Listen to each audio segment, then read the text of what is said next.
I have a lot of reasons that caving doesn't appeal to me. Monsters, not one of them. 6 girls go down into a cave. How many will make it out? Coming up next, a PSA for the dangers of caving. They were best friends. Always searching for the next big high. Tomorrow's gonna be awesome. On a weekend adventure. Down there, it's pitch black. You can get claustrophobia, paranoia, hallucinations. If there's no risk, what's the point? Until they descended to a place. No one's ever been down here before. Oh my god. It's incredible. Man was never meant to go. Don't look down, Beth. Keep going. You have to find a way out of this chamber and keep pushing forward. Come on. Sarah thinks she saw someone back So there. what? What did you see? A man. I saw a man. No, it's the dark. It plays tricks on people.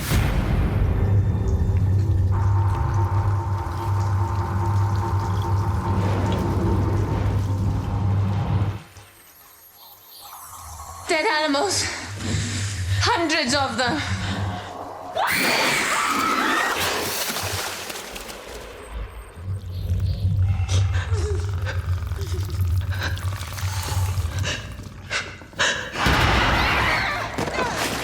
I told you I saw someone! That was not a human being! Run! No! Back up! The descent. The mad and macabre.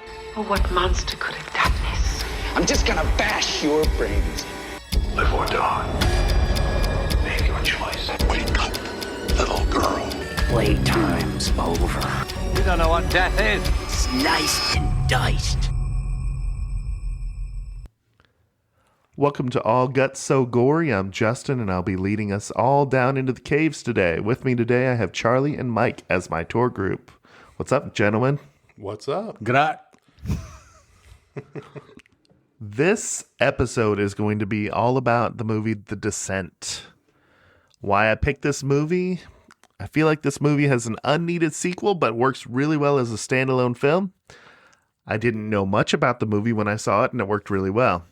It plays with so many existing fears. Fear of the dark, tight spaces, heights, being buried alive, being injured and stranded, your friends coveting your spouse, taking the unmapped route, all of that, and some really great monster people. Well thought out evolutionary reasons for how they looked and moved. And obviously, there's some badass women involved in this. First question, gentlemen. How did we feel about the movie, and when was the first time we saw it? Charlie, you want to go first? I thought the movie was good, and it had a huge bullshit ending that I just wanted to choke everybody who was in production, who wrote it, directed, produced that fucking stupid ending. And then I think I saw it the first time, like a pickup at Blockbuster when Blockbuster was still a thing.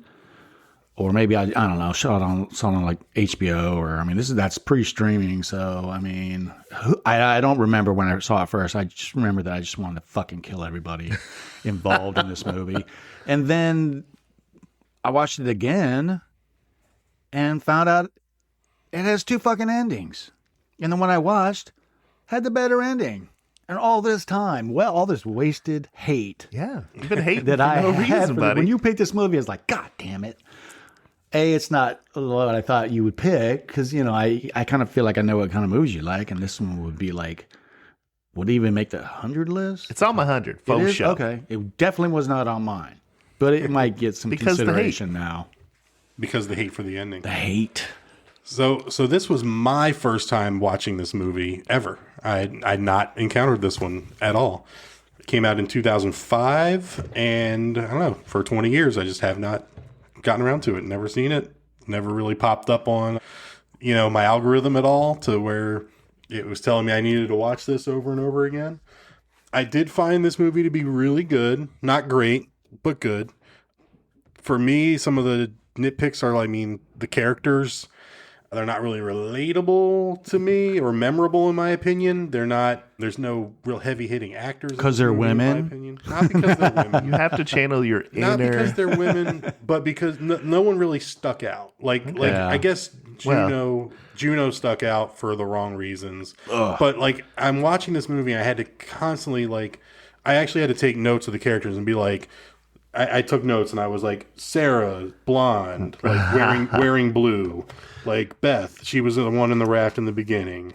Like Rebecca, that's Sam's sister. Like Holly, she's wearing orange with a yellow backpack. All right. Like they all have helmets on when they start caving, so you can't even be like, it's the blonde, it's the short hair, and it's dark. It's the dark. hot one. Like whatever. I've spent the first 30 minutes being like, wait, who is that? Which one was that? Who's stuck right now? And it just was distracting trying to figure that out. Throughout the movie. So all right. But other than that, I mean, you touched on it a little in your intro, Justin. The universal horrors of claustrophobia, the dark, creatures, strange sounds. It's good. Like those things, the dark and the claustrophobia. Those things are scarier than monsters, in my opinion, because monsters is almost like monsters are fake. Monsters aren't real, whatever. But being stuck in a cave, being trapped, and maybe no one's going to find you, and you're just going to be there. Like that shit is scary as so fuck. many tight places. I couldn't, man. Right. I'm not even claustrophobic, but goddamn. You did mention that nobody stuck out, but definitely there are some things that stuck out from people. Well, yes. And we'll get into oh, God. We'll get into it. Sticks out. All right. So the movie was released in 2005, as Mike mentioned. Runtime of 1 hour and 39 minutes. I did not verify which version that was. User score on IMDb was 7.2 out of 10. I personally rated this on IMDb a 9. What about you, gentlemen? Really? What would you give it? I think 7. I think 7, 6.5. You don't get to put the points. All right, budget of $5 million US. It was really 3-point-something million pounds. As I think we mentioned, this was a UK movie. Grossed $26 million in the United States and Canada and $57 million worldwide. That's a good return. That's a really good return. Solid. And also maybe the first one that made more overseas than it did in the United States, but makes sense because it was released first over there. Yep. It won a few awards, Saturn, British Independent, Philadelphia Film Festival, things like that, nominated for a lot. That's the quick nerdy stuff there. There is a notable director here for some fans of horror, Neil Marshall. I had no idea. And wild carding this episode. Neil Marshall recently has directed and wrote The Lair. He did I feel like he had a door that he went through in 2019 where he could have been an A-list director when he directed The Hellboy 2019 with David Arbor. But the reception, even me, I didn't love that one. So it was very forgettable. So unfortunately, his last attempt at like a huge, A-list movie kind of thing fizzled out a little bit. Lots of episodes of a few good shows. Did some Game of Thrones, did some Hannibal, did some Westworld. Some of the bigger episodes of Game of Thrones too, like important ones, not just throwaways, like big battle episodes. Did he do the Bastard Battle? I don't think it was that one. When I looked it up, it was the Blackwater, I think, was that at season 2 and then a season 4 one. I think Battle of the Bastards was season 6, if I'm not mistaken. Yeah. But so he did one called The Centurion, which was pretty good. I mean, that's a Michael Fassbender I think I saw film. that. That's a good one. Doomsday, and then nothing else really important. Well, I'll take your word for it. I didn't do any homework. Oh my, Charlie, I'm setting you up because he wrote and directed one of your favorite movies of all time. What? Dog Soldiers. Oh, really? This should be your boy. Like I said, before the descent. I don't need to know the Chili's chef name. I don't need to know who created the recipe. Just give me a bowl of it. All honesty, Mike and I were going to make fun of you for knowing that. No, I don't know. And like you screwed us on it. Gotcha. All right. Reverse. We're going to really focus on 6 characters in this movie: Sarah, Juno, Beth, Rebecca, Sam, and Holly. Juno it. Yeah. Juno. And Juno, that's Elliot Page. She did the movie, with Rainn Wilson and Michael Cera. No, not that Juno? Not that Juno. Oh, okay. So the fun thing about this pod is there's not going to be a ton of background on these actors because they didn't do a ton of notable stuff. Not to Americans. They're Right. probably popular in the UK. Right. Sarah Shauna McDonald was in The Descent, and as Charlie referenced, The Descent 2. Juno Natalie Mendoza, Descent. She had a small role in Moulin Rouge. Hotel Babylon, I think 22 episodes. I never saw it. No, neither. Beth was Alex Reed. Descent's pretty much her big breadwinner there. Rebecca is, this can't be right, Saskatoon Mulder. Saskia. Oh, okay. Saskia. Autocorrect turned it into Saskatoon. I kind of like that name better, though. I'd put that if I was going to have another Right, kid. that'd be a Saskatoon. That'd be a good middle name. The Beach. I don't remember her role in The Beach, but I did love that movie. Been a long The time Beach. since I've seen that movie. Sam was Mayanna Buring. She's the only one that I like looked at her face, and I've seen her in other Right. stuff. Seen her. Yeah. Doomsday. A little bit of Twilight and The Witcher. Holly. I think she might be the lead witch in The Witcher. The one that's, I don't know if anybody's seen that. Holly, Nora Jane Noon. Doomsday stands out. All right. As Mike mentioned, we're going to break this down as we can. Okay. So we start off with Sarah, Juno, and Beth. Those are kind of the main three characters that are consistent in the storyline. But before we start going down the scenes, do you want to do the tagline? Oh, yeah. I was just going to give a okay. like I'm a sorry. quick Didn't mean to step on generic. it. No, you're good. You're good. So Sarah, Juno, Beth, those are like the three that are in the beginning and throughout. And then there's a sister pair of Rebecca and Sam, and there's Holly, who's like a protege of Juno. Okay, that's all you need to know for now. This was filmed in Scotland, the outside shots at least. The inside, they actually built complex looking cave systems That was on a stage. built? That was built. Usually, when I see like cave stuff, it's like a Batman with Adam West type scene where it looks like clearly like paper mache rocks. This looked real. Pretty good. Yeah. Like the problem, there's many, as I read, there's many problems with filming in a cave. Insurance reasons for one. But Monsters, real So monsters. a little dangerous with all the Hillbillies. monsters. the right? monsters that are in caves, obviously. Always.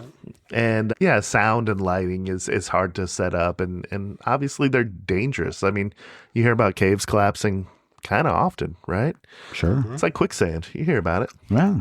It's got to be real. All right, taglines, as Mike was so desperately needing. I'm sorry.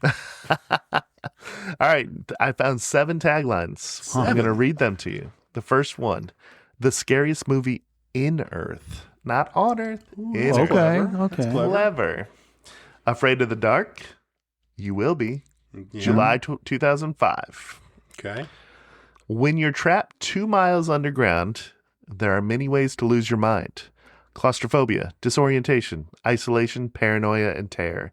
This was actually one of the lines It's a line in the said movie. by Rebecca, I believe. One of them, yeah. Scream your last breath. Don't. That It's a is good the line. movie poster line. It's a good line, but That's I don't good. know how. Specific. If you named that, would you say The Descent? Was that No. Yeah. Face your deepest fear. A little play on words there. Yeah. It's good. Deepest internal and deepest. Yeah. In the that's earth? good. And then there's Afraid of the Dark. You will be again there, which doesn't have Oh, I got July one. 2005. I mean, 2 or 3 of those are better than what's on the movie poster. Yeah. Right. Scream your last breath. What would you have one if you did the tagline? What would it be? Because I got like one. the Afraid of the Dark. You will be. Yeah. I mean, I didn't really think of one for this movie. I mean, I don't really. I got one. Let's hear it. The Descent. It's decent. Wow. Take one letter out. Wow. Better than decent. How about that? How about better than decent? Mom. All right. So what else do we want to talk about before we jump right into it? Any comments on the budget? The return? I mean, just kind of like a personal note. I don't know if you guys know. I don't know if one can know they're claustrophobic until they get into a claustrophobic environment. Yeah. And we've talked about it on other episodes. I previously was a firefighter, and part of firefighter training is you would go through at the academy. They had a shipping container type thing that was the inside of it was a makeshift maze. That was things you would encounter in, say, like a house, or if you were crawling in confined spaces trying to do search and rescue. And they black out your mask so that you can't see a thing. They shut the shipping container with you in it so that it's dark, you're blind, there's no light, and you have to just feel your way through like 3 levels of this maze. And there's parts you have to go up and down and around tight corners and over things and under things blindly. And there was just parts where like I couldn't get through, and I was starting to scream for help, and they come and help you because it's a training exercise. And that's when I realized I was claustrophobic. I don't know, unless you are in a situation like that you realize you are. I never realized I was till I started crawling through this thing, and they shut the door behind you and lock it, and I mean, not lock it, but close it. And when you start getting stuck, you realize you're in there. You're like, man, I hope they're still outside. And you start screaming for help, and they're not really coming to get you right away because it's a training exercise, until they're finally like, all right, he's not moving. Like, go get him. And then they come in and they open. You start to see a little bit of light when they come in with the flashlights and find where you are and tell you, okay, you got to get this way. You got to move your leg over here to get around that obstacle to get out the rest of the way. And then after I did it, once you know your way through it, then you could do it again easily. But that's how I figured out I was claustrophobic. So, I definitely don't want anything to do with caves after that experience. I was lucky to be assigned to an engine company, which in the firefighter world, engines are the people that go in with hoses, and truck companies are the ones that do search and rescue. Hose? And those are the ones that are crawling around in the buildings trying to find people. So I think I was lucky that I got assigned to an engine company where I could just have the hose to follow my way back out of the building if I needed to. Have some hose? Did you say have some hose? Have some hose? I grabbed my hose a lot in the fire department, guys. Well, So I know 6 hoes that would not appreciate that, and they're all in this movie. well, Would not that's be your appreciated words, being not called mine. hose. Hey, it was whatever. So, Anyways, anyway, that's they my personal They anecdote. should come up with a term for pre-claustrophobia, because I avoid situations where I may be in a position where I'm stuck like that. I don't know. I think it's like snakes. Unless you're a person that keeps snakes and likes snakes, everyone's afraid of snakes to a certain degree. And then there's me. Oh, if there was right. a snake crawling around and I saw it out of the corner of my eye in your basement, I would say get out, because I'm about to set your house on fire, because we have to kill that one snake. That's a Please don't fear. do that. That's claustrophobic. Like thinking about being in, like going into a small bathroom, you can't do because you're claustrophobic. Right. Like snakes. I think everybody is a little like watching this. I'm not claustrophobic, but there was a couple scenes of like, fuck no, hell no. Yeah. Right. And for that reason, I'm out. So did this make you want to become a beginning cave diver? Never. Not a chance. Not a chance. But this wasn't the one on the map. I mean, there's probably better ones out there for you guys. I mean, if it's got a path with a rope and a tour guide with lights and stairs, sure, I'll go into that cave. Yeah. Until it gets really, really tight. And if I got to crawl somewhere, fuck no. Years ago, I visited the Yingling Beer Brewery in Pennsylvania, and Yingling is so old, and it was the first lager. I believe. How old is it? So old. So in the 1800s, before there was refrigeration, lager is cold fermented beer. So they had to keep it cold during the fermenting process. So they would just drill, or not even drill because it was the 1800s, but they would dig into the side of mountains deep enough to where it was cold.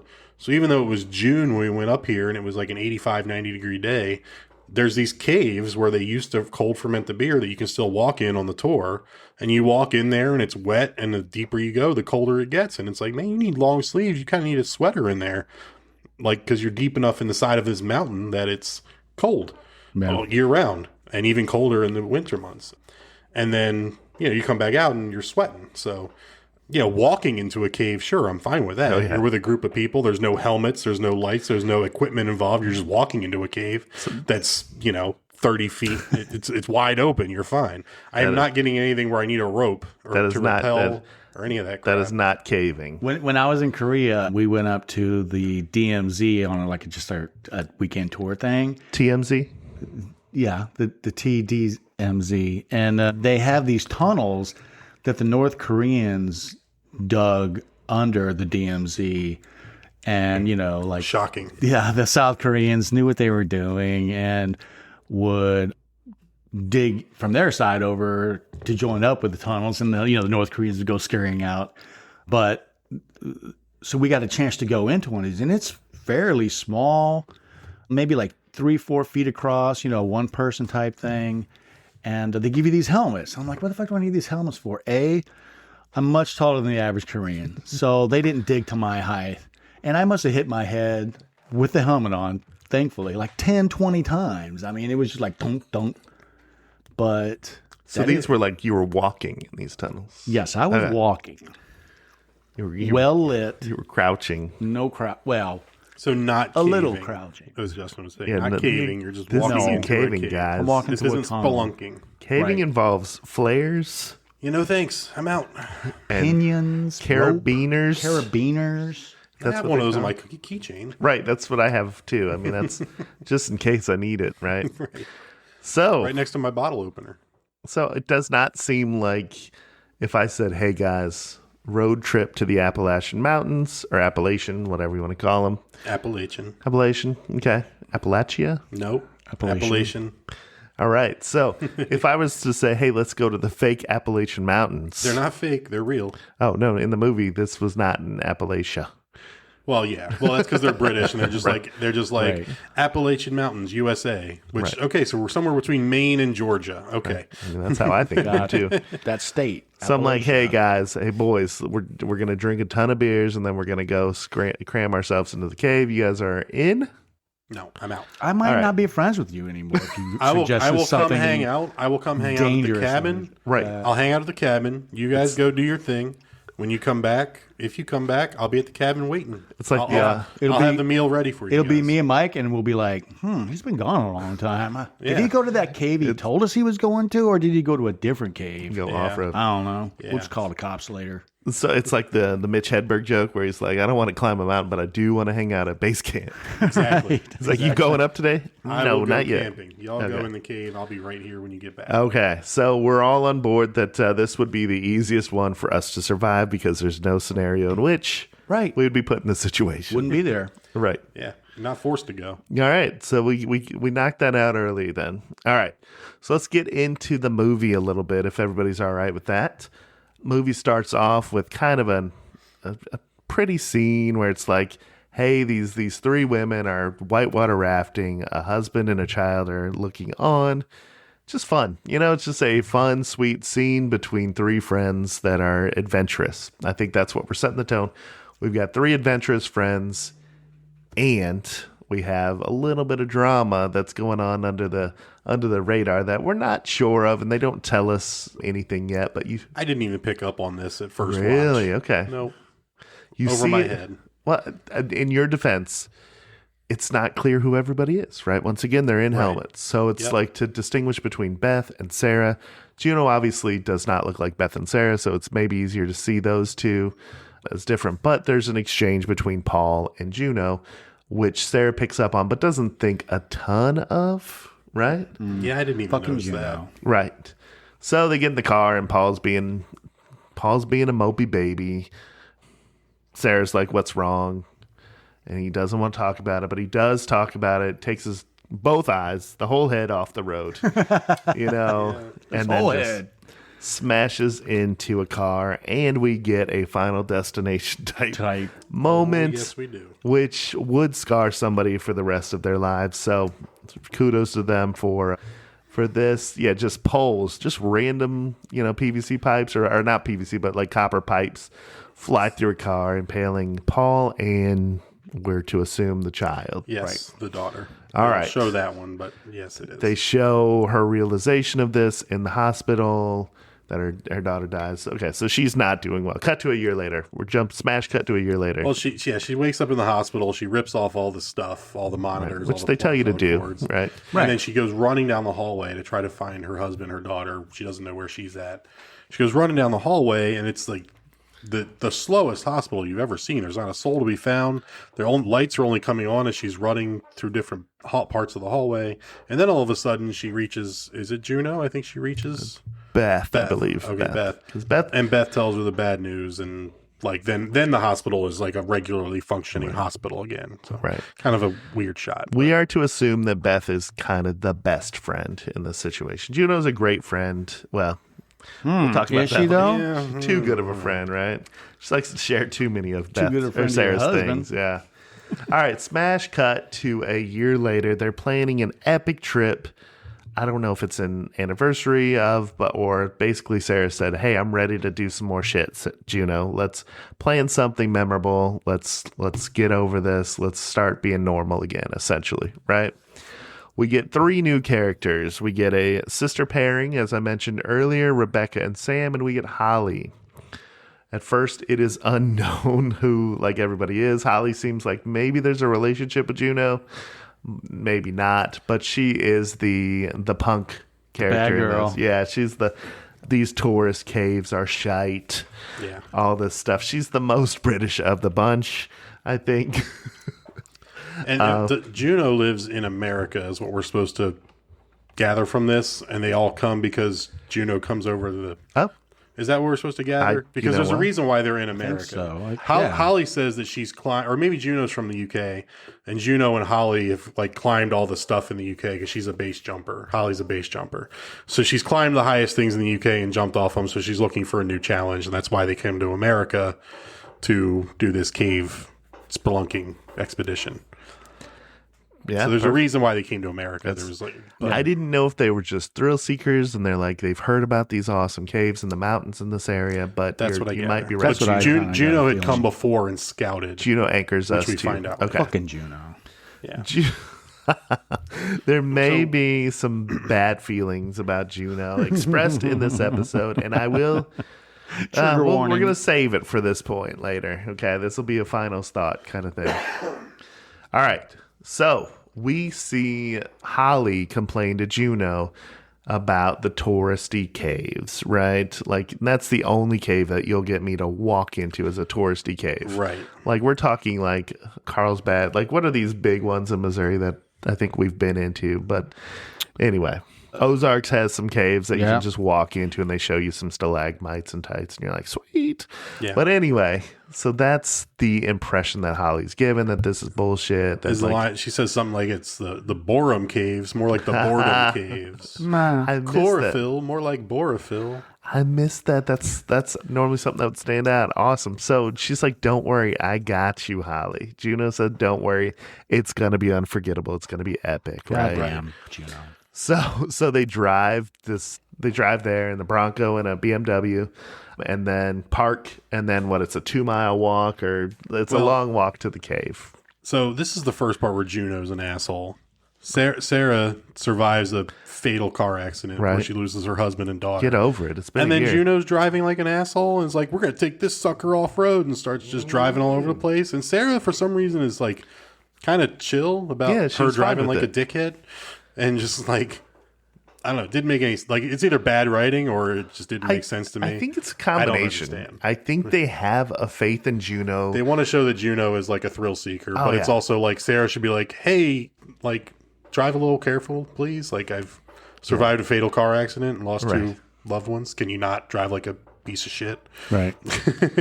I think there's a trust that they're showing that everybody has in Juno too, maybe. I don't know if they've thought too hard about that, but yeah, you're right. That would have been hey, let's go slowly. Yeah. So Just stay on the road. Just stay on the road. I don't remember if it was in the cabin or if it was in the car, but basically you see Juno chuck the guidebook to the cave. Leaves it somewhere. in the car. Just like, She F leaves this, it on the we're not dash. doing it. Goddamn, Juno. To that point, I don't think we've been tipped off that this is a different cave. No, Right? not until later.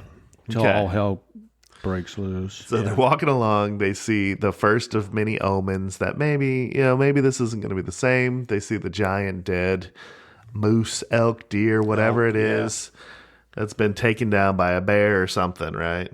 Which, later we'll be like, why'd they leave it there? But anyway, we see, if anything, it's a bad omen, right? Sure. Yeah. Yeah. Yeah. And I think, is it Rebecca? I think we have then like kind of goes over the rules Very of cool. spelunking. Rule number 1, file a flight plan and follow it. And she also mentions that Juno has scouted these caves and is going to be the leader here and take point. Rule number 2, don't wander off alone. Talks about, you get lost in the dark. You start losing your sensibility. You start getting claustrophobic. You start hallucinating. A bunch of other things that don't sound very much fun at all. Dehydration, paranoia, delusion, all the stuff that's just like... Hemorrhoids. And they're all just, did you say hemorrhoids? I mean, diarrhea, erectile definitely dysfunction, some sore throat, dry mouth. Some sphincter puckering for sure. Oh, yeah. Definitely some. I mean, they don't mention some of the other risks, but, let's. Monsters. It's cool, though. Like, it's at this point, it's a straight up movie about caving still, right? We're still learning what not to do and how dangerous this is, regardless of anything we're going to find down there. This movie, in a different dimension, universe, whatever, could have been a straight caving movie about, like a Nat Geo documentary. Right, exactly. All right, so they basically come across a hellmouth in the middle of the the mountains there, and they descend, right? Not descent, but they're descending. Mm-hmm. Any thoughts on it so far? Did I miss any scenes you liked or lines? No, straightforward for me. Yeah, I mean, only one I was going to point out is you could tell that this is a UK movie, and because of, like I said, I think they say it's the title. The one title card says Appalachian Mountains, USA, so we don't know exactly where we are in the USA. Like, it'd be if we just said like, oh, this is England. Like, people in England would be like, well, where the fuck at? Yeah, and then. You get we see the first in flight license plate, because I was trying to narrow down where this is at, and the first in flight license plate is a North Carolina license plate, so I think that's where we're supposed to be. Even though probably a rental car, you think maybe probably something like that. And then you get the Chattanooga National Park sign that is all shot to hell, and I think Beth says something to Sarah. This is on the way to the cabin. Like, we don't have to do this. We can stay in town. We can get wasted, go to a barn dance. And Sarah's like, now that sounds frightening. And it's like, you know what? Fuck off, England. All right? Like, we're not paying taxes on your fucking tea anymore. So, wow. Like, you know what? America's not having its greatest moments right now, but fuck right off with that shit. Suck it, England. Like, barn dances, that shit's fucking fun. Fuck off. Was it a little too on the nose with the sign being all shot up? Like, probably, Yeah. No, that was probably a legit sign. I mean, that's probably... yeah. I mean, you can say F off, but you can also say, we get it. We get it, man. Right. We can make fun of it. Yeah, that's our barn dance that you're making fun of. Exactly. Suck on our star-spangled ding-dongs. Bag of them. It's also Ryder Cup weekend, so double fuck England. Oh, wow. Okay, I gotcha. Okay. Anyway, moving on. He's feeling certain ways about the Brits. A little cranky over there across the table. I mean, they used to... We had to declare our independence from them, if you don't remember. If I was making a movie about England, though, I would make sure to I'd talk about how unseasoned their food was, and how bangers and mash are just trash and beans on toast. Good fish and chips. Every Beans line would start with bruv. Maybe bruv. like oi. Like Americans that give a fuck about the royal family. It's like, why? Who gives a shit? Right. Man, I hope we don't have anyone from no the Anglophiles UK ever No, hey, I do love everything about England. Low, though, but I haven't been yet, but I love do you want guys. to. Fish and chips, solid. Beatles, thank you. Oh, the music from England's great. All that's awesome. Yeah, right. Okay. And you know what? They all came here from there because it was better here. So. Still, was that like a backhanded compliment? That was our we're trying to redeem ourselves, No, and then Mike's ruined coming it hot all. again. We should move on. It's like spotted dick. Get out of here with that shit. Anyway, so they I have UK friends. It's okay. I don't think you do. So they go into the first part of the cave, right? I guess caves have different corridors and what they call it, the chimney maybe? I don't know what they called it, but they go down in there. They're like, hey, there's only one way out, and that's straight down, essentially. I mean, they still could climb back out, but at this point, nothing too sinister, nothing too ominous, except Sarah does see 4 what look like on film to be blood streaks about finger width apart. Did you see that? Yeah. Yep. That would be, hey, at very least, I'm going to say, let's look at this over here, guys. the very least. But she doesn't want to be the flower, the snowflake in this because, I think she's very aware that everybody knows her situation. I'd be yelling up from the top, "Did you see that blood? I'm not coming down there, but if you guys want to come back up or me go get the police." If you need me to lower you anything, like a Catch this bottle of water. like a picnic basket tied to a rope, I'll do it. There's some lotion in it. That is a different movie. Not sure it's a horror movie, but it's a different movie. I think, yeah, we'll get to that someday. Okay, so then they go further down into the next chimney, if you will, the next corridor, right? They are then exploring. They don't know which way. Well, we don't know it yet, so I'm not going to tip it off, but they do have to figure out which path to go down. So they all kind of spread out and figure it out. I think this is the first time we hear or we see Sarah hallucinating a little bit. Her daughter giggling causes her to look down some pathways. Yeah. Throughout the movie, there's a reoccurring hallucination or memory of one of Jessica's birthdays. They keep showing with the candles on a birthday cake and all that stuff. And I don't know if you were to ask me what is that to signify or anything, I couldn't tell you, to be honest with you. Same. Thoughts on that one, guys? Maybe they're just trying to give you like a feeling about her that maybe what she sees coming up, that it's more believable that they don't really believe her or understand what she sees, and that she doesn't understand what she sees and kind of plays it off because maybe she's hallucinating. Maybe that's just what happens to her. I don't know. Maybe I have some thoughts that I'll save for the end on something that I read after having seen this for the first time. there are points where it acts as a way to wake up the character. I mean, she, for one reason or another, is immobilized. So it does show this scene and have her, maybe it spurs her a little bit. So maybe it acts as a spur for her. But anyway, so she thinks she sees something, thinks she hears something, but she doesn't really say much. Juno pops up behind her and says, "Hey, what are we doing? Let's get going," or something shitty that Juno says. Fucking Juno. Juno. Anyway, they find the smallest possible corridor to squeeze their asses through. Yeah, let's take this one. Let's do they find it and they take it, right? Normal. So they squeeze their way through. Human-sized human. Holly's the one that's like, "I'll take point." Holly's crazy. First. Holly is the leap, then look kind of character this whole movie. Yep. It does come back to bite her a little bit. But okay, so they squeeze their way through. Sarah is last with the second half of the rope that I guess she holds. Yep, the rope bag. She gets stuck. Yep. Causing our first real panic moment in the movie, right? It's oh shit, what do? You can't, it's too small. You can't back your way out. Like there's no physical way to back your way out. Yeah. There's not really a way she sees moving forward. Beth, the voice of reason, the calm one, comes, works her, tries to give her a pep talk, but then hears shit starting to fall and says, "Move your ass," and that got it going. So Sarah hauls ass, leaves the rope. They had to create a situation why they were under roped or under supplied, if you will, but and it didn't cut off at the same time. Right, and cut off at the same time. So they're all in another room, another chamber, if you will.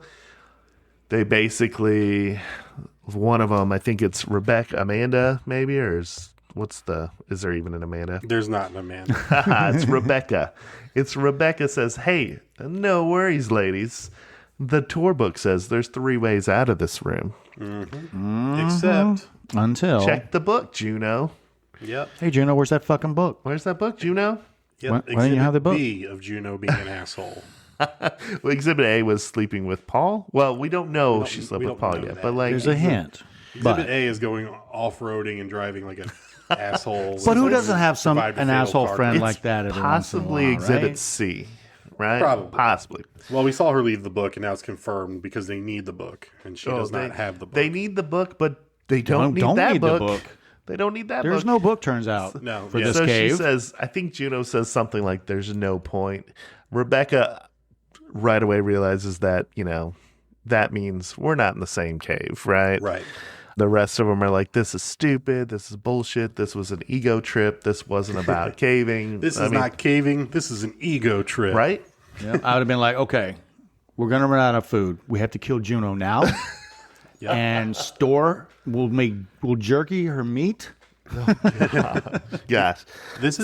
Juno is basically Zach Galifianakis in The Hangover, where It's a lot less funny. She's like, this is a new cave. I wanted us to discover it. To name it. Galifianakis is like, oh, I put ecstasy in your drink, guys. I want us to have more fun, but I didn't tell you because, and then ended up being roofies instead. She is Galifianakis in The Hangover. I'm going to take this moment to say good analogy. I like it. Thanks. Except the stakes are a little higher. It's their lives. A little higher. I mean, a little bit. So yeah, they basically are like, you're the worst, Juno, but they can't. There's no time to really worry too much. One, if we stay here, we're gonna die. Yeah, right. The cave systems can break and crumble anytime. If they stay in one place too long, they could die. Worth noting that, as Rebecca hinted at, you file a flight plan. You file come get us. We're stuck in here. Yeah. Plan. And they're going to go to a different cave to find them. Yep. Not the one they're in. You let us know. Yeah, exactly. So they're going to go there and, nobody's going to be there. What a bunch of dicks. Right. What a bunch of dicks. All right. So they're moving on. I believe this is where we come across basically a no turning back type of, we've got the no turning back with the collapse, but there's a gap. There's a huge gap. Yeah. Right. The next obstacle they have to go over is they call it a chasm. A chasm. They call it an Appalachia chasm. Is what they call it. So anyway, they gotta make their way over by, I guess, screwing something into the top of the cave and like climbing across the ceiling. I just want to point out several times here a remarkable display of upper body strength. Oh my gosh! And hand they're all strength. fit. Yeah, see, it's these aren't. You could say they're proper fit. Proper fit. Exactly, bruv. Yeah, they're about to be proper fucked. Is what they're about to be. I think they're already. Seriously, I was doing it. I'm like, I think 3 seconds of holding my big ass up there, and I would just fall to my death. I'm pretty sure. 3, 2, maybe. We'll always remember you. Yeah, and then all the rope's gone with me. Right. So F you guys. And go ahead, keep going. So so they use these cool little clips which I'd never seen before that expand in these in these slits in the roof. Work their way over. No big deal. I'm not going to go into how hard it must be to do that, but they're light. They're like 100. But that's where they find that. Yeah, exactly. That old whatever it's called, crampon, or I think so. They find something. They reference it. They say it's 100 years old. Right. Someone else has been here. Someone else has been there, but it's been a very, very, very long time. They do. Yeah. The first nerfing, if you will, of one of the characters, and what I mean by that is nerf is obviously not as powerful or as painful as something else that would hit you. So a nerf gun. They nerf Sam because she is holding the rope when Juno decides, hey, I'm going to be risky. I'm going to take everything I can while I can. We need everything. Right. Got to go back. Right. We're not coming back. But then she falls. Something breaks. She falls. The rope starts going down. Sam thinks she can just hold the rope. It F's her hands up. Sliced. Yeah. I mean, there's a lot of gross stuff in the movie, but that's pretty gross right there. Yeah, you cannot be holding rope or line and that shit slip because even boating, sailing, like any of that stuff where you're holding it and it goes, your hands are toast. Yep. So we've nerfed one character. People are starting to, And that's Holly falling to an unknown distance. Right. They go through the next thing. Holly sees daylight, sprints her ass off. That's not daylight. Right, but the way I didn't realize that it was her that went first through that first tight space. Because when I saw this, I was like, God damn, slow down. Why you got to be first? Why, yeah. She crazy. Let's wait for everybody else, greedy ass. She's the wild one. She's the young one. She's loose cannon. A little bit of showing off for card, Juno, if you will. Though, I mean, you can believe there's something there. They don't say it, but it seems like there's a amorous relationship between Holly and Juno. It doesn't say it, but there's definitely a need for Juno or for Holly to impress Juno. Sure. Right? She's sprinting through, runs through. I see daylight. no, you don't. And then she falls, right? Oh, this is the part that right. gets me. Fall enough to suffer a compound fracture. Right. Oh my gosh. That is a compound fracture. Good thing we have a med student with us. But yeah, they make their way down to Holly. They're like, hey, we got to set this thing and we can't do it while it's sticking out, right? Yep.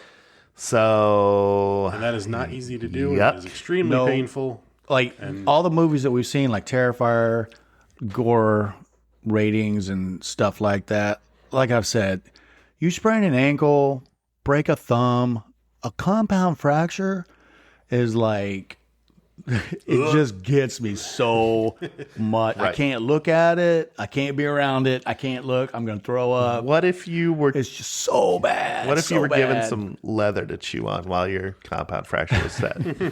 I would have passed out. I mean, yeah. I would have shit myself and then passed out. They did an awesome, like the acting weirdly did a good job because she's pulling her leg like it hurts, right? So like there's some good body acting. I don't know in what this film, happened too, because right? I couldn't watch it.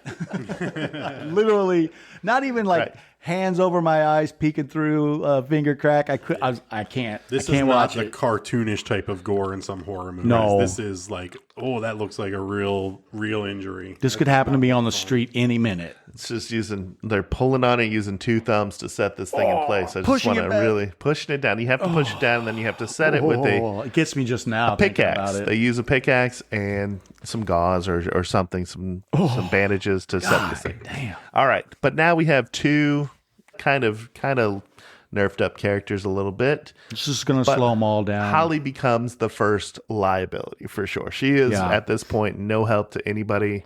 I believe it's right around here that Sarah sees, like she goes exploring a little bit, hears something, shines a flashlight. Shit sounds like Predator. The first thing when we first starting to hear what she hears, I'm like, is that Predator out there? Right. I mean, effective. This whole reveal, because like at this point there was no reveal of, well, You've heard we stuff, see, but we see one breathing in like a little tunnel or something, but we don't focus on it. This one was the first, okay, there's something in the dark moment. Creatures. Yep. Right, creature. There it is. They see it. It runs off because obviously, like, what the hell? Yeah. This thing right now is minding its own business, probably eating some kind of bone of something. Yeah. Moose. Then Juno comes in, starts gaslighting like a mother effer, Fucking Juno, man. You didn't see anything. It's the dark. It'll make you see things. You saw what you wanted to. You heard something. Fuck that Juno. Yep. Juno's the one that will sack tap you at a gala in front of people while you're wearing a tuxedo. She And will. you're like, fucking She Juno. will. She'll be like, "What's up?" And then throw out some kind of gay slur or something. Probably. Jeez. That's the one. But Juno, yeah, she's bringing her back. She's like, "Hey, we got to stick together. We're not going anywhere without you." Anyway, this is when stuff starts to go to shit, right? Yeah. I mean, are we all in agreement? This is a going to shit moment. Yeah. This From here is on where, out. well, their plan is, we have to get Holly out. Actually, you all need to get out. Oh yeah.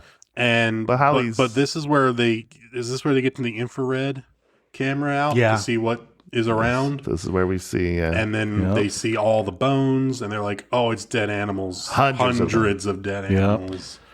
All we see is bone. We don't even see fur, meat, nothing. It's just bones on top of bones on top of bones.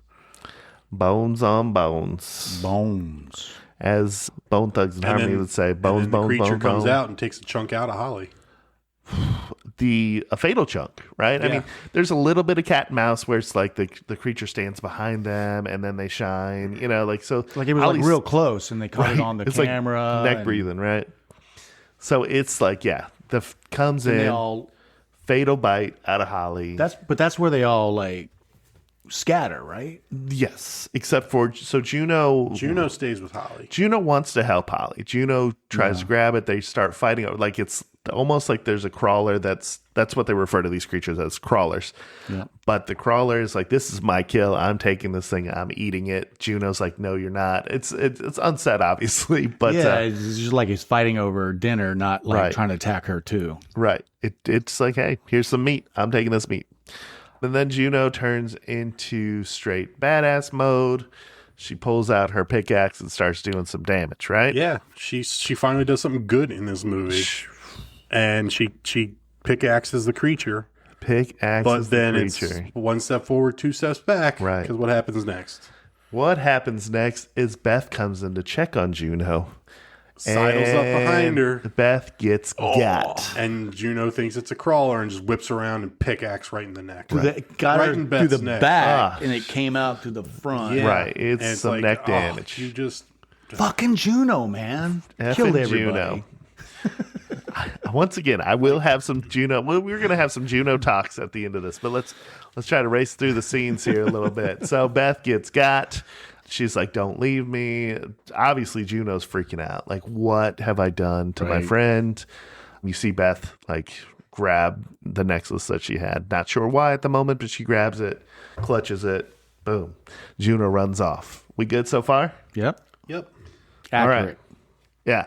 And then we're still separated at this point, right? Yeah, we are still separated. Yeah, everyone's went on off, their and own. Sarah went off, I think. Sam and Or Rebecca Sam- are together. Sam- Yeah, there's one team up. Yeah, or Sarah and Rebecca are together.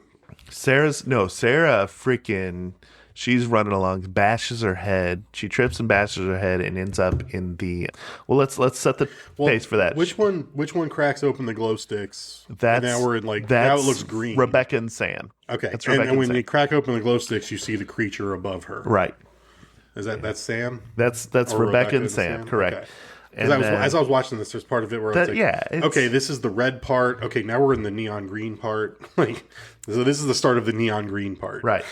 So there's glow there's sticks. this. As Mike As mentioned, the there's lighting. there's green area lit by basically a glow stick, and a red area lit by flare. Essentially, no, Flare. an infrared light, right? Well, flares and Right. yeah. A lovely chartreuse. And just some of it is just like the light on their helmet. So that's what happens. Rebecca and Sam, they stick together. Sarah runs, trips, bashes her head on a rock or something, right? She have a And helmet then on? Falls down into, she did have a helmet on, but like it was a hard hit, Yeah. right? Okay. Enough to knock you out, which it did. She wakes up. I don't know the order of this, but like she wakes up with an awful smell, looks around. This is the feeding pit where she wakes up in, right? Yep. And then Sam and Rebecca are up, kind of fending for themselves, hiding, essentially, right? Yeah. Are we hiding? Yeah. Yeah. It's accurate. What did we? Okay, which of these two paths were you more interested in at the time when you watched it? Red or green? Well, I mean, the green one is where Juno saves Sarah and Rebecca, right? And that's where once Juno saves the day again, so she kills one of these creatures, then kills Beth, and then she saves the day again. Right. But she lies about killing Beth. Oh, no. She did not lie. She said Beth is dead. Right. She did not make She did it. not Lie volunteer by that she was the omission. one that killed her. There was no mission. But we find out soon Beth is not dead after all. Right. Because Sarah comes across Beth. And like, Right. while she So, is like Sarah So is- Sarah finds Beth, and that's where Beth tells Sarah not to trust Juno, confesses about the pendant that Paul got her, and she steals the pendant from Juno, I think. Right. Juno I killed think her or we something. skipped where she killed. We learned that these And aren't this is where I just was like, male. what the fuck? Because I was not clocking that. clocking that Juno was cheating, was sleeping with Sarah's. Sarah took down what I believe was a kid crawler, and then the mother of said kid crawler came across this dead kid crawler and was pissed, right? So she had to take out that one, which, didn't know there were lady ones at this point. It but was now all it very makes sense. confusing with people everywhere and jumping back and forth. Right. The jumping back and and not crawlers all realizing over who was goddamn who in place. some of these again. Juno being And, Juno. To get away, Sarah goes through the grossest blood pool maybe in movies ever. I'm I not think- sure. Well, they find out that these things are kind of like a quiet place. The Like, blood, they can track you by sound. So if you're quiet, they can't track you. Right, but they can feel you moving in the water, apparently. Because Right. that Well, thing who was is- in there who's with the her. one that lays down and lets the crawler Okay. step on them as they That go is along? Rebecca and Sam is actually a pre-med student. So, Right. like, she's smart. She is laying Yeah. still, and the crawler crawls over her. Right. Paul claws on her face, and she doesn't flinch. That's fucking impressive. Are we talking about when in the red? Yeah, in blood? the red. Okay, in that's the red. Sarah down there when the Okay, paw so goes Sarah on her falls into the pit of blood. Right. Yeah. Right. And then but like the one that's in the green that notices that they're blind is Sam.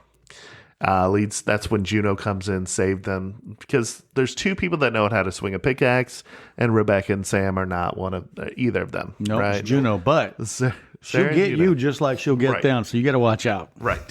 Protect your neck. Anyway, so Yep. Sam has a great line. She realizes they're blind. She's like, hey, they're blind. They've lived down here forever. They've evolved perfectly for the environment, which is pretty cool. It shows the close look at their eyes, right? It shows we see them climbing around caves and shit like spiders. I mean, these are formidable. These are, pretty scary monsters. Yeah. Thoughts on them as monsters in general right now? Effective. They're scary. I mean, they're not like overpowered. They're not like a werewolf or kind of like zombies. They can't overpower you. Enough of them will take you out.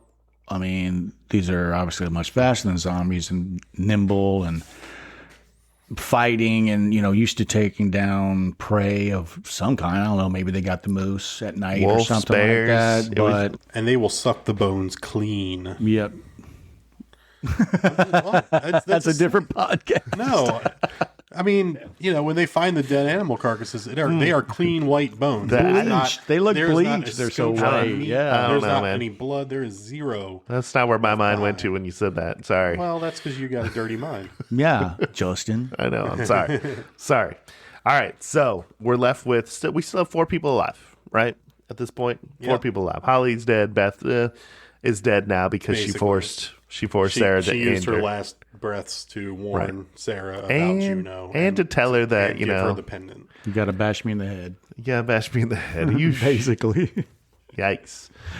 She was a survivor though, that Beth, until she wasn't.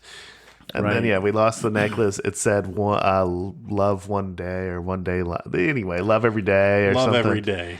Which is something that later somebody when I was doing Paul research, somebody in the cabin said that Paul used to say this and whatever. Right. Fucking Paul. And we see that Beth, we jump past it because, there's only so much time in a podcast here, but like Beth and Juno have a pretty tense moment where Juno yells at Beth that she's not the only one that lost something in that crash. Right. Which I think Beth should have been like, yeah, but he wasn't yours or something. Like, I think Beth should have said something. Anyway. Yeah. And I get so I guess we're at the part now where Sarah knows that Juno had an affair with her husband. Yep. And I feel like it's in some movies you don't want to be, or I guess it's like you applaud the twist for not being beat over the head with it and making it so obvious.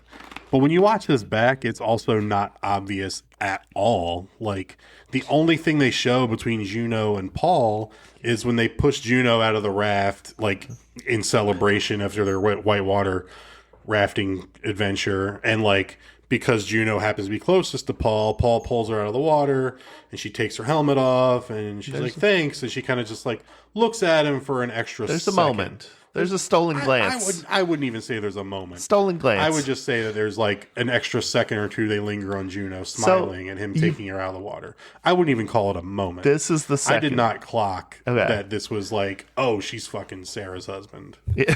So this being the second time or third time or whatever many times I've seen this movie, obviously I have that knowledge going forward, so you pick things up. So maybe that's part of it. Right. You see the stolen glance. You see that something is weighing heavy in Paul. He wants to tell her something or, you see Sarah look. But yeah, they don't beat you over the head. Maybe they should have done a little more, right? Yeah. I mean, maybe, I don't know. Not to give it away. Not to give it away too early, but at least I don't know. You don't want to give it away too early, but at least make it more known. Oh yeah, I should have saw that.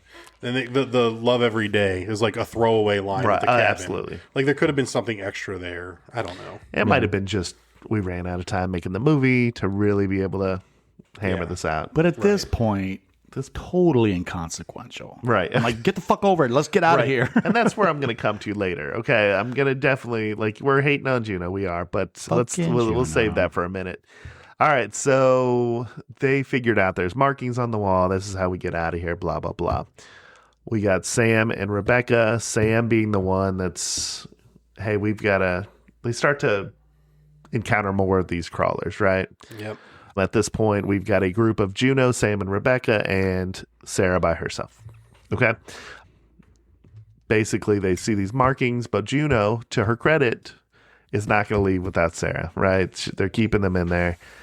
Everyone else is like, hey, that's bullshit. We need to get out of here, right? So much so that Sam does some reckless ass shit, doesn't have enough rope to get where she needs to go. She got real bad. Through the throat. Throat slit open. Yeah. Pretty good kill. Oh, great kill. Like, it just one slash took her down, but not right away. She had enough time to inflict her damage on this thing as well. Yeah. Is it Juno that falls in the water? Oh yeah, I forgot. Her sister, Rebecca, was behind Juno at the time.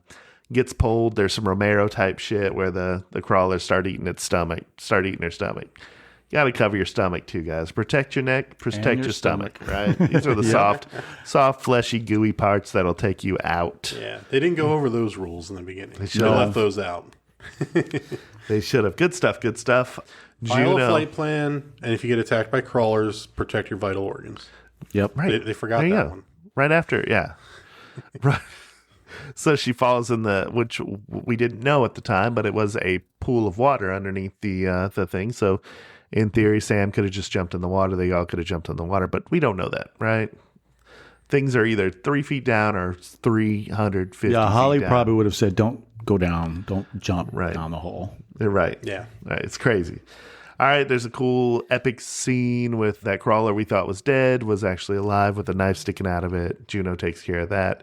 Yep. So at this point, we're down to Juno and Sarah. Their paths are bound to collide again, and they meet up again. And we get one of the coolest fight scenes in the movie after they connect. They both get to show how badass they both are fighting, I don't know, like eight crawlers, something like that. It's a lot, yeah. A lot of crawlers. The most crawlers yet. Right. Good stuff, right? Yeah. Everything's good. They're best friends again, right? Well, I can't remember the order, but Sarah did ask her about Beth and said, hey, what happened to Beth? Were you there? Did you see it? Yada, yada. Maybe giving her a chance to be like, what happened? Yeah. And Juno lies, and she knows it. Juno lies. She knows it. I'm going to skip forward. They basically come across another area that has a bunch of these crawlers, and they're going to have to, well, actually they know they're coming up on them, basically, and they know that they're going to have to fight them again. There's a standoff. Basically, Sarah's standing there with her pickaxe menacingly as hell, and Juno immediately, it's like, what the hell, what's going on? She kind of lets the pendant drop from her hand on the chain to show her that she knows. And then we get the big moment where Sarah basically cripples Juno by putting a pickaxe through the back of her knee, right through the front of it, and leaves her to fend for herself. Yep. Take that. And come get it, crawlers. Come get it. We're going to pause here for a second, and I'm going to say dick move by Sarah. Thoughts? Yeah. I would. Thoughts? That's what you do after you escape. Right. Yeah, well, then you push her dead body back down the hole. But you need her to get out. I don't know if the crime fits the punishment in this situation. I mean, women are catty. It's Juno's fault that they're all there. It is. Right. That they're all trapped. That they're all fighting for their lives. And she fucked your husband. Right. Nah. But is that worth killing? Okay. Yes. Okay. Worth killing. I'm putting myself in the movie, not Charles walking down the street, seeing some bully from high school. I'm like, I'm in it, but you got to keep her alive. This is like Survivor. While you're useful. You keep your allies to keep off your enemies, then you cut them loose. Does she see the daylight yet, or hallucinating the daylight, and be like, "Well, if I incapacitate Juno here, that'll the crawlers will be attracted to her, and that'll let me get out." At this point, she did not know her final exit. She just knew that that's a meal.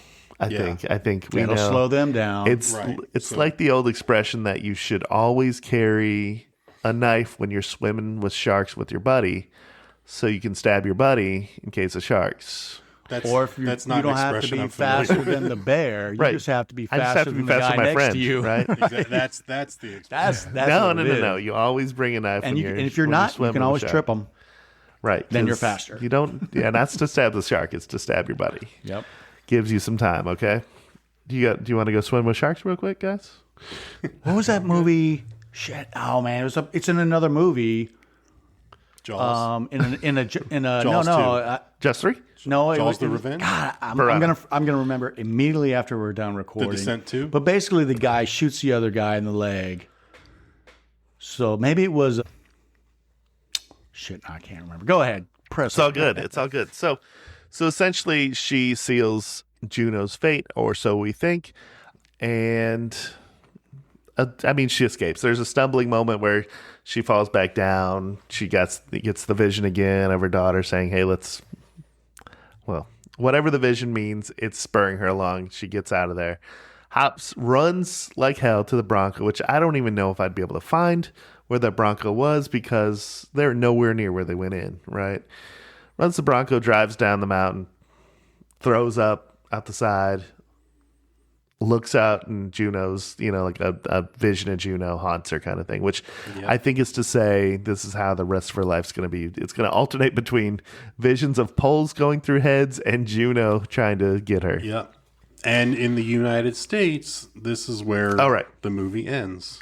Right. In the United States. That Sarah escapes and is haunted by hallucinations of her friends, I guess, or of Juno or her friends maybe for the rest of her life. Cut to black, credits roll. In the UK, there's more. There's more.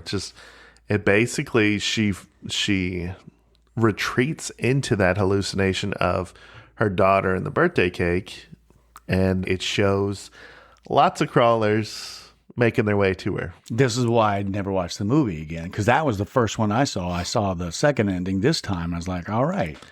So wait, which ending did you see I first? saw the shitty ending where she is just hallucinating and all the crawlers get her. Same. Okay. That was the one I saw first. So that's the UK ending. That's the one that I think was easy to find at the time.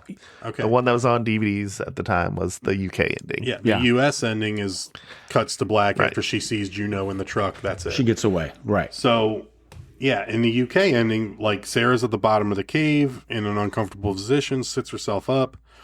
She hears someone calling out mommy in the distance, and she looks across, and that's where we see Jessica, the daughter, with the birthday cake. But they're like the camera shows Jessica and then pans over across like a gap or a chasm over to Sarah, almost to be like they're so close yet so far away. Like she can't reach out and see her. They're in the same like area, but can't touch her, can't feel her, can't see her.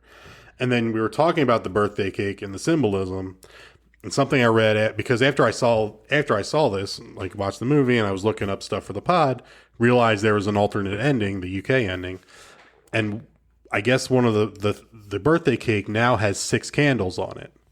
So the birthday cake, whenever they show the Sarah hallucinating and seeing her daughter, the birthday cake has 5 candles, and she blows out the candles. Well, now the cake has 6 candles, which is supposed to symbolize the 6 friends. And when she blows out the 6th candle, that is Sarah, the last one standing, dying. Is this a prequel to 16 Candles?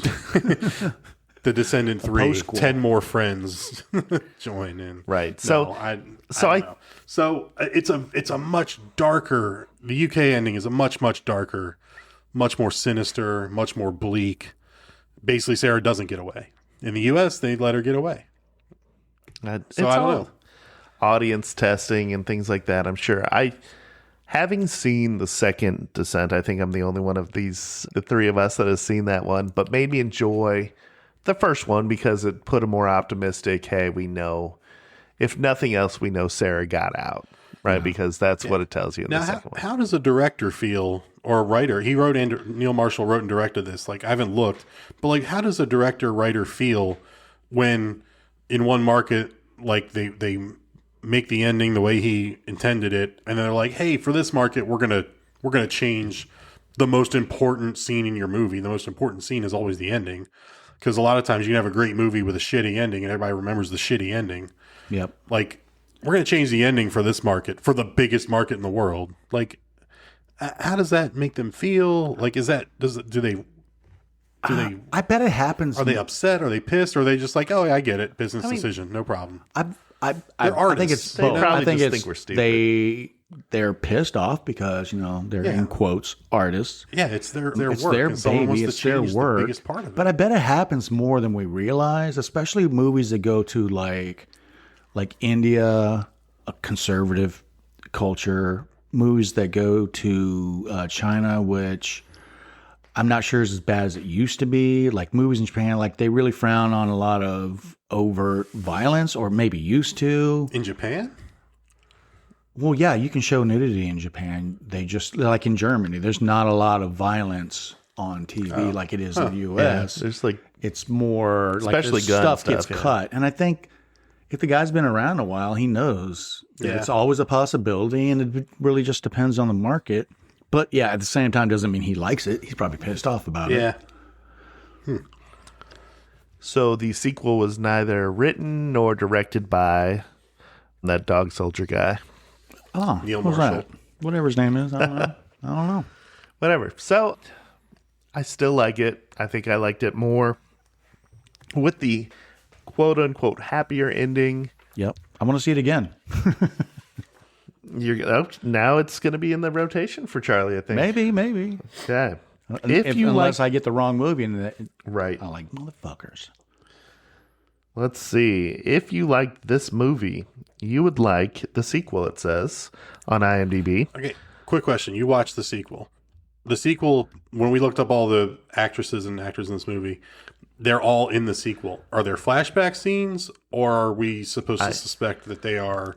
like, in what role do they play in the sequel? I feel like I can't answer that. I feel Don't like ruin I it know for it's me. been a long time, and I know it's that The Descent 2. Nobody's fucking watching. I will say that most of them are flashbacks. That's all I will say. Okay, fair enough. Gonna fucking watch it. They're all creatures now. Go watch. Yeah, they're all crawlers. That'd be No, that's awesome. the cave. All right. So it also says you would like The Autopsy of Jane Doe. I love that movie. The Mist, Hereditary, The Witch. Hereditary. So good. I mean, The that- Mist, another fucking horrible ending. That's why they probably put it on there. I think that's what it is. Yeah, for The Mist, it's like, hey, if you like like shitty endings, melancholy AF endings, If you I want mean, to doubt your existence, right. watch this movie all the way through. Right. So I don't know if I necessarily see it, but yeah, the Autopsy of Jane Doe, also not a great ending to that one. So I feel like maybe that's where they're going with this. It's like Yeah, Hereditary, maybe that's it. famously not. Oh my God, Hereditary. I mean, yeah. So lots of stuff that to go off of there. But all right. So I think this next part of the podcast is going to be pretty easy. I don't think. All right. Is there a hero that is Hall of Fame worthy in this movie? no.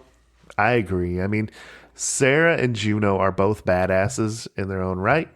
But, I mean, maybe would you put Sarah on your team if you had like 15? I don't know. Like, if it's caving wise, I'd put them on it. But, like, I don't know if this is a caving Hall of No, Fame. because I wouldn't be in the cave. But if you had to. If I was running from zombies and ran into a And cave, there's a cave, right? no.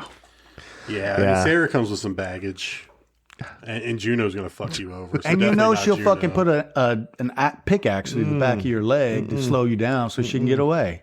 Not me. Only if you fuck her husband, Charlie. Well, I'm not fucking anybody's husband. I mean, so Paul was I'm looking safe. pretty nice. So Smooth skin.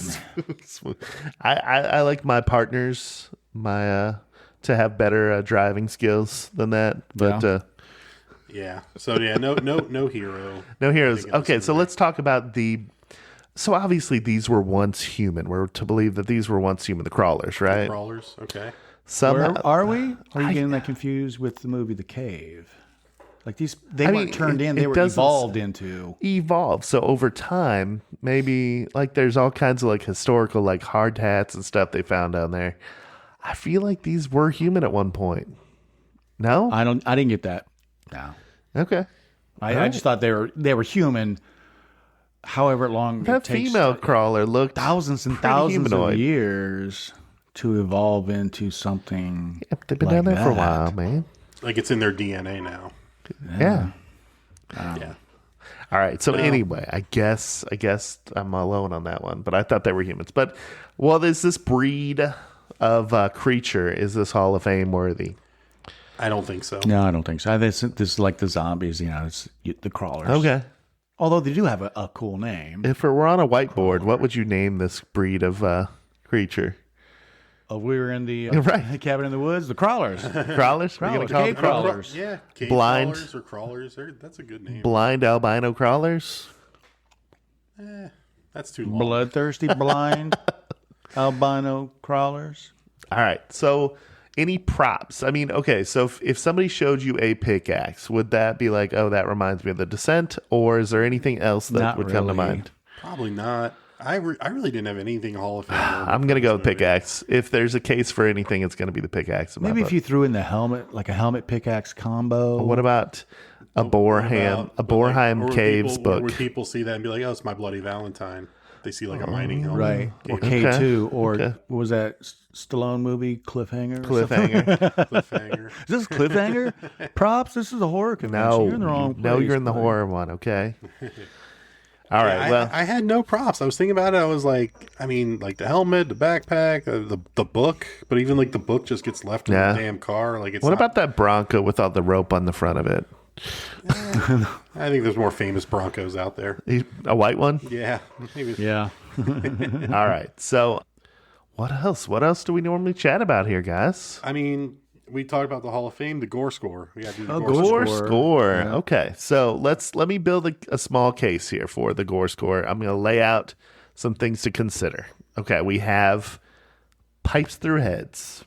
I'm okay with that. We have a hand basically being like a quarter cut off by a rope. Didn't bother me. We have a compound fracture. That's got me. In the bottom of a tunnel. We have pickaxes through necks. Yep. We have thumbs through eyeballs. We have a pool of blood. I'm building my own case here. I'm going to go with an 8.5 at least for me. Wow. I think I put a 7.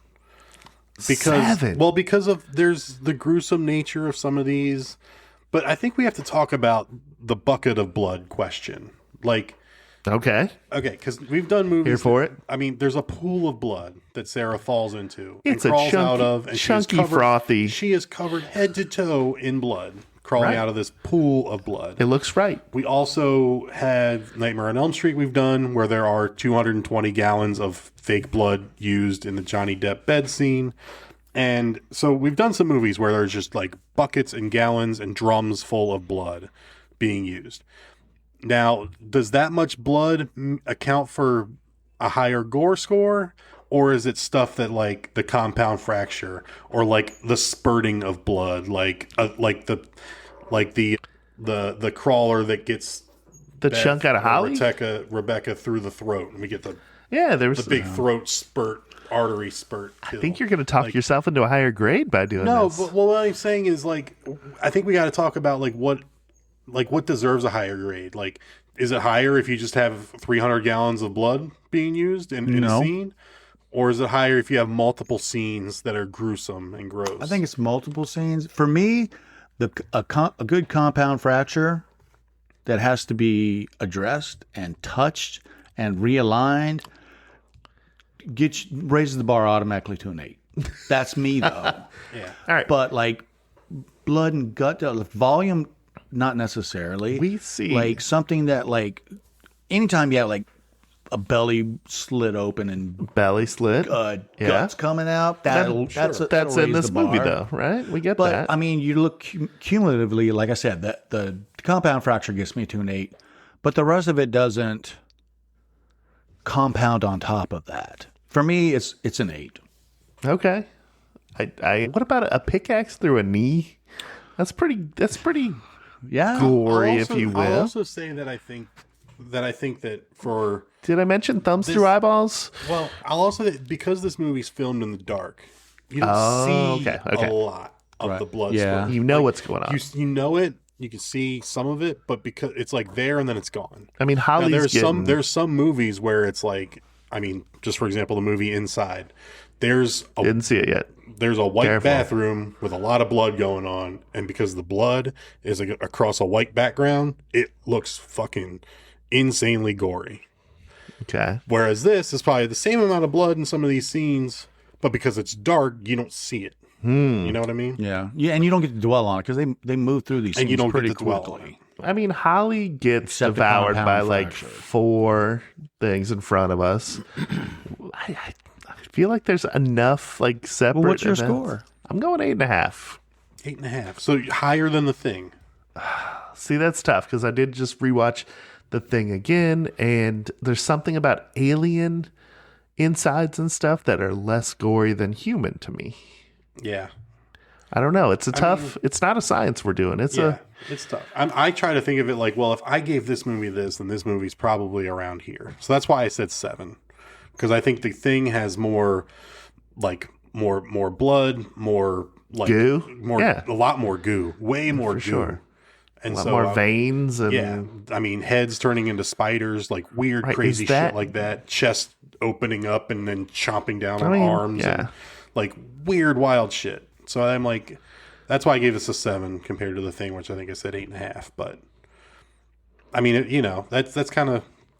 But that and weighing, where are we going to start? Where are we going to grade just like a pool of blood on that scale? You know. All right, so how about we come up with a rule where it's like take out the pool of blood. Take out the pool of blood, and where are we at? Because like the pool of blood is almost a cop out. Like it's kind there's of not enough cop-out. blood. We have to have her fall into. But a it's pool of easy blood. gag. It's gross though. This pool of blood, she is swimming in it. She is submerged in it. It is chunky. It is. I mean, it's It's fucking gross. Yeah. It's grosser than the blood spurting out of the bed in Nightmare. And when she slowly comes out of it, it's like, oh my god, because I mean, you can taste it. Got it in her mouth. Yeah, Ooh, it's in her nose. yeah. Exactly. So gore score. I'm fine. I mean, If you swim in the pool of blood, it should count. It's like this scene in Slumdog Millionaire where he has to swim in the shit river. I think you both said 8. I said 7, or you said 8.5. 8.5. So I said 8. It's gonna bring it around 7. Let's say 8. All right. We'll give it an 8. After that, I guess those are like the categories we do. So final thoughts, and then I get the next pick. So I guess we'll do final thoughts. Final thoughts on The is Descent.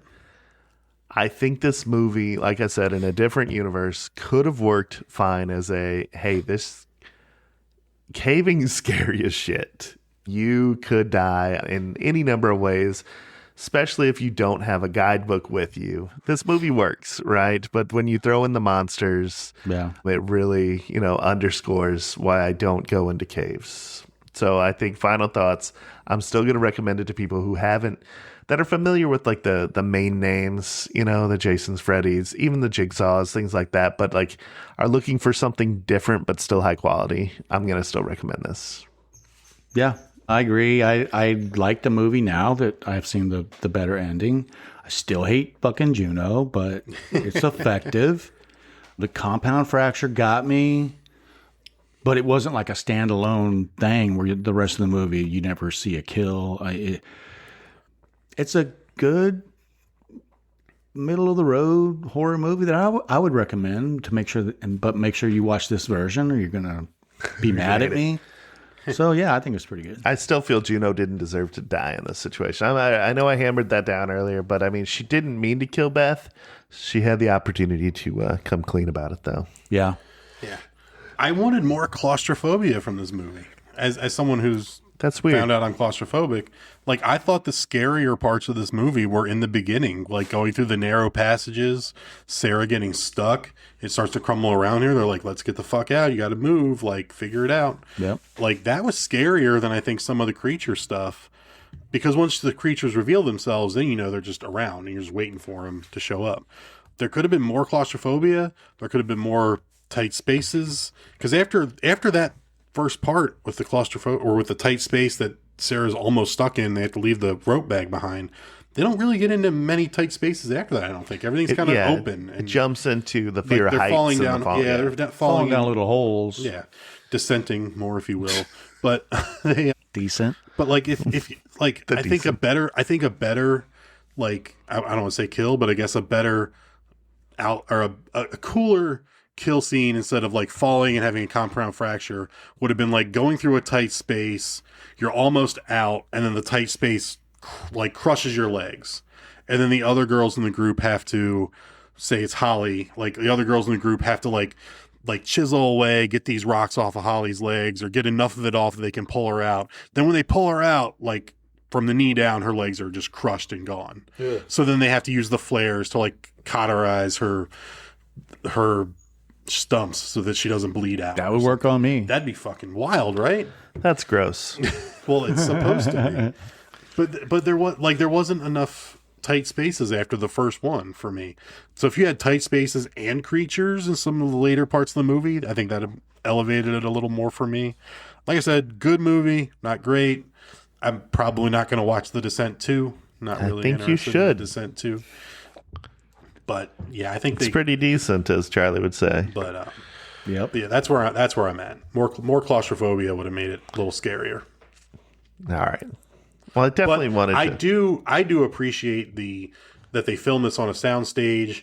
The lighting they used was just the lighting from the girls' helmets. They didn't have lighting, like, so that, I mean, that's impressive filmmaking in my opinion. Or like some ambient light that lights up everything so you can see it, but you're not sure where the light's coming from. Right, because I think, like, you know, in some other movies, phosphorus in the rock, movies or something like this.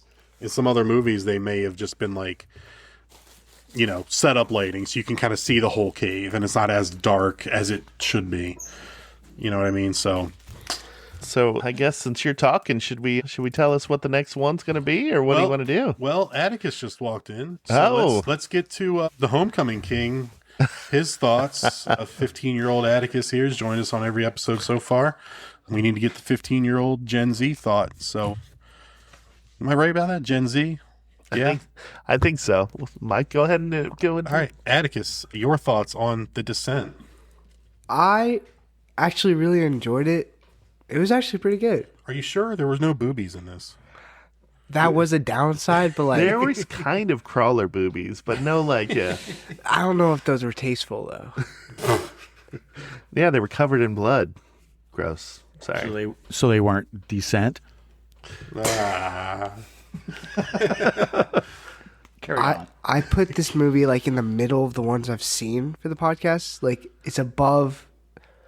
Don't say it. Don't say it. It's above Nightmare on Elm Street. No, it's not. It's fucking not. No, it's fucking not. But it's below Atticus' The Thing last and episode. Cabin in the Woods. That's where I put it. Below Cabin in the Woods, above Nightmare, and The Thing. Wait, where's The Thing at?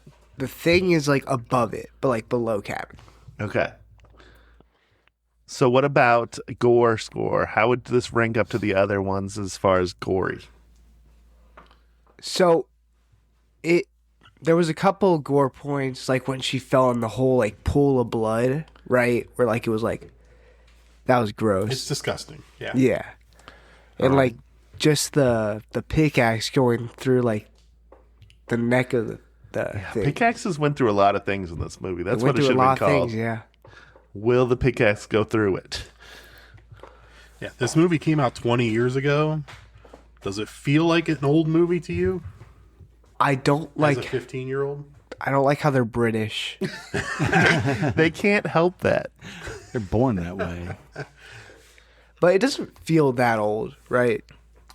No, like, it doesn't. The advances in movie technology from the 60s and 70s through the 80s, like there's movies shot in the 90s that feel like they could have been shot this year.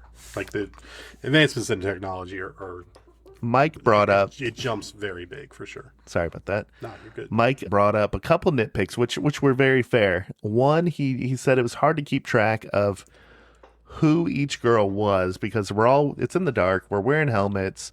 What are your thoughts on that? I do agree with that. Like towards the end, I was like, "Who is alive?" Because like I could not really tell. Because like there was 3 blonde people. So Yeah. Too many blondes. And when they're wearing helmets, you can't be like, that's the brunette, that's the blonde, that's the redhead. Like, and I think 2 of them are wearing blue, and they all, like 3 of them had yellow helmets, or it was like I could basically knew who Juno was the whole time. And the other times I'm like, is that Sarah? Is that Sam? We have 2 S names, we have 2 B names. It was like, gosh, Jesus. I only know who Juno and Holly were. Wait, right. That's it. You don't know who Sarah was? Well, no, like it was like hard. I don't know if she made it out. There was a time where I was like, is that Sarah or is that Sam? I don't know. Yeah. And I had to be like, okay, hold on, wait. Okay. Do you feel that Juno was properly punished for her faults? Yes and no. All right, let's go. Cook for us. I do think she should have died, right? Like, yes. There, Right? she should have died. I don't think that Sarah should have stabbed her, like, put it through her leg. Took her out, basically. Yeah, like, that was out for the fight. Like, maybe, like, leave her, but, like, give her a chance. Maybe, like, we're done. Like, it would have been more effective if, like, they both got to the hole and Sarah gets out first. Then Juno's trying to get out, but they like grab her leg. That would be and Sarah just way like better. walks away. Like did like a Mufasa and Scar thing, just dropped her into the pit. Right. That would have been way better. Have you recommended it, and would you recommend it to friends? I have not recommended it. I probably would, but like, Are you going to be like, you guys should watch this, but don't worry, there's no boobies. yeah. I would say like disclaimer, no boobs. There's 6 hot girls in it, but they don't take their tops off. There's 6 really fit climbing ladies in this. And Does this make you want to enter a cave and go caving? No, I didn't want to do it originally. He's smart. It's smart. Any experiences with claustrophobia? Yeah, I was in the elevator and someone farted. So I don't think that's called claustrophobia. I mean, it works, I guess. Any experience with crawlers? No. no. All right, I'm going to lay out some things Juno did, and you got to put them in order of good. Well, not good. None of them are good. None of them are good. Bad to worst. How about that? Yeah. All right. Changing the itinerary, meaning going to a different cave. Yep. We've got sleeping with Sarah's husband. Uh-huh. We've got killing Beth. Yeah. And we have driving like a jerk, even though she knew Sarah had been in a car accident before. All right, go for it. Okay, so Tell me which driving like a jerk, that's the least, right? is the least. Yeah, fair. That's at the bottom. Sleeping with her husband, that's third. Okay. This is where it gets dicey. Let's hear it. I personally think Beth and then Cave. Cave is the worst. Yeah, I agree. Completely agree. That's the order I would have put it in. because Mike, you agree with that order? She basically killed them all when she Yeah, took them to exactly. the stupid cave that nobody had ever been Right. to. Beth would Or not she have thought. died if they didn't go to the Right. cave. Zero rescue plan. Right. None at all. Yep. So, Oh, we didn't talk about dumbest character. It's Oh. Juno, right? it's Holly. I What? think worst. Holly's the dumbest. Holly was right? the dumbest. No, She just Juno does sprinted everything wrong. into the dark. That's She true, but follows she the- seems she files smart, the flight though. plan to the wrong place. She leaves the book behind. She tricks them all into going into the wrong cave. Have you guys ever done anything Juno's where the it's like, dumbest. have you ever watched like a football game or something and it's like, had that pass worked, it would have won the Monday game. morning quarterback. Right. Had it worked, that would have won the game. I think that's what Juno was trying to do. She's like, we need to make this epic so that the group is good again, that Sarah's recovered from Make this it thing. epic but safely. Like file the flight plan for where they're going. Sure, absolutely. Then if you want to surprise them, be like, actually, we're going in this one, but don't worry. Absolutely. I filed the flight plan. They know where we're at. Yeah, they probably. Everyone would be like, okay. Phew, But this is like bringing the football team and you show up at the stadium, you come out and you're not playing football. You're fighting a bunch of fucking 2,000-pound bulls like in a bullfight and like, oh, I'm going to watch this great pass. Fuck you, Juno. You just killed us all. Yeah. We're fighting bulls. Thanks. Exactly. But Holly got herself basically out immediately. Holly's death almost had nothing to do with monsters except having her jugular ripped out by a monster. That's it. Yeah. She was just. Other than that, she's just fine. Ran in the dark. Oh, she was. We'll come back for you. We'll get help. Yeah, you stay here, Holly. Yeah. And out. All right. Atticus, you were born in the year 2010, correct? 2009. 2009. Okay. At the end of it, though. Nuance. Gosh. Okay. There's a line that Beth says that says, I'm an English teacher, not fucking Tomb Raider. Do you get the reference? Yes. Okay. The old video game. Okay, good. Just curious. The old video game. Yep. Thanks for calling it the old The one where it's video like game. blocky.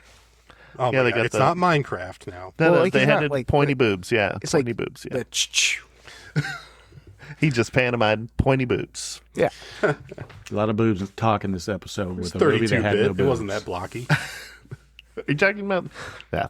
All right, That's so- all I got. Well, thank you, Atticus, for your opinion on this, and glad you liked it. Anything that it's similar to, where it's like, hey, you have to pair this, like where sommeliers have to pair wines with different foods. Yeah. What would you pair this movie with? Oh, like pair it with like Another movie. another Yeah. movie. Double feature. What? There was this one movie. I don't remember the name, but it was this like news lady going into like a sewer system or underground. Oh, that's one of the Teenage VHS Mutant Ninja movies. Turtles. Yes, it's April O'Neil. No, I think he's referring to one of the short stories in one of the VHS movies where she Yes. encounters the rat Yep. people. Yeah, the rat. Rat Teenage Man. Mutant Ninja Turtles. That's Man. fucking Yeah, Splinter, Splinter's man. in there too. I think this would go great with The Cave. The K. Okay. Yep. Now that one's is that a Cameron one or no? Is that the one? Why think are you that's a asking me? I don't I'm know who asking the directed wrong these person. movies. That's a Is that where like movie. the time moves different in the cave? No, that's a different cave. There's There's like a lot. caves This is used where in they a few run movies. into their own version of crawlers in like Czechoslovakia or Romania. Clan or of the something Cave like Bear. that. Is that weird? Basically the same premise, exact same premise, but with guys and Oh wait, is this The Cave. is that the one with time traveling? No, No, there's That's one with literally time just the one traveling with in Russia with with cave people. yes. Anyway, there's a lot of monsters out there. Yep. Yeah. I don't have a double feature for this. Like I No, said, no. it just saw it for the first time. So I think if any double feature, it'd have to be something where like people are like, "Hey, this is gonna be awesome to climb the like maybe even Deliverance or something like that," where it's like, "Hey, yeah. Even though it's not a horror movie, like Everest. that's like Armageddon, Deep Impact type of thing, where like similar things come out at the same time, but only one gets talked about." Yeah. Thank you, sir, for your opinion. We always like to hear how the youngins like it. Any other final thoughts? Any suggestions for us to start to think about? What type of movie really gets you going? I like suspense movies, Okay. like Ones with a lot of build up. like Quiet Place and stuff like those. Okay. Well, we'll Quiet keep Place is that should have been one of the ones that was along the lines of this movie because of, I guess, the way the creatures yeah. are attracted by sound. If you're Yeah. quiet, Yeah. they pass over you. I don't know. It's a stretch. The Quiet Place is not in a cave. It's the opposite. But If it How do we feel about creature features in general? I am a big fan of I'm a fan. of well-made creature features. yeah, sure. big fan. Okay. Well, thank you, sir. Yep. Look forward to your next contribution. See ya. All right. That All was right. Atticus. Thank you, buddy. Now, we all done with our thoughts on The Descent? All done. All right. So I have the next pick for the next movie we're going to do. And I'm going to preface this by saying that with The Descent, Entertainment Weekly named The Descent its 9th best horror movie of the 2000s. As it should. Slash Film named this the number 17th best horror movie of the 2000s. Slept on. Those two outlets named the movie I'm going to pick number 3 and number 6, respectively, on the best horror movie of the 2000s. And that movie is American Psycho. American Psycho. Now, Okay. I might get some pushback because people are going to say this is not a horror movie. It's a don't. dark comedy. It's a satire. It's whatever. And Justin, last time we got together for a pod, you threw a curveball at us and you were like, let's do a bonus pod. Is it a horror or not a horror? And we're like, well, we're not prepared. We're just going to get on here and ramble. And I was thinking about like, well, what does make a horror movie? And I don't think us three are like judge and jury of what's a horror, what's not. Speak for yourself. Okay, I will. But I think that I think one of the determining factors could be that if respectable outlets, and I'm not talking about somebody with an IMDb account that says, here are my 200 favorite horror movies, or a letterbox that says, here are my 100 favorite horror movies of 1986, or whatever they want to put out there, puts, if it's a respected outlet like Entertainment Weekly, Slash Film, Rolling Stone, if it's a respectable outlet that puts out a list of horror movies, and a movie that is borderline horror or not ends up on that list, like Jaws, for example, a lot of people think that's an adventure movie. It's a horror movie. Then I think you can count it as a horror movie, and we can do it on this podcast. Okay. I think that's a fair assessment. I'm good with that. No? Yeah, I agree. Boo. No, I'm along for the ride. We're just here having a lot of fun. So definitely, if you suggest the movie, I think that's what's going to make it a horror movie. If one of us feels confident enough to call it a horror movie, then the other two are just we're going to do our part. Yeah, because there's probably some like serial killer movies out there that aren't horror movies. This being one of them. Think of a couple that, because the director's intention may not be to scare, but maybe to just bring attention to something, whereas horror, the intent is to scare, to have gore, have guts, whatever. But enough people feel like American Psycho is a horror movie to put it high up on horror movie lists that I think it counts. So American Psycho. I'm gonna preface my skepticism and just say I'm excited about doing this one. It is a good movie. It's a great movie. It's a great movie, even if you don't believe it's a horror movie. It's a fantastic fucking movie. I'm good with that. And good job, guys. And it's streaming, so you guys can it's streaming watch it if you don't own it. High fives all around, guys. This is All Guts So Gory. This was The Descent. Andy, take us home. This is the end, friend.